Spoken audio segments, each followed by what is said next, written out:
Hey guys, we received this natural gemstone bracelet for test and try. It's a Obsidian Silvery and a Hawkeye stone for the protection and balance. So this one is a 12 handmade round beads with a stretch for men or any other purpose. So comes in a really nice gift box, so very nice to give as a gift.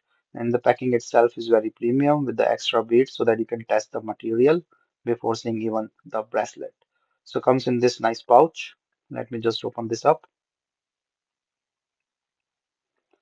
So my first impression is really nice big beads of 12 and they are really handmade like polished.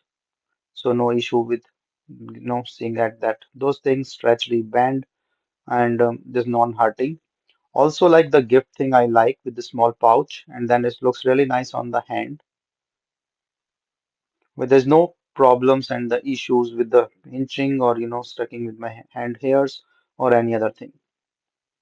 This looks really nice on the top and the front and the side and also feels really smooth and nice. So I'm just trying to show like each bead how this looks and feel.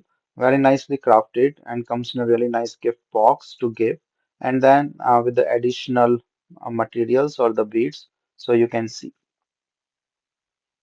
Overall, a very nice bracelet and a very nice thing for this obsidian silvery and the Hawkeye stone.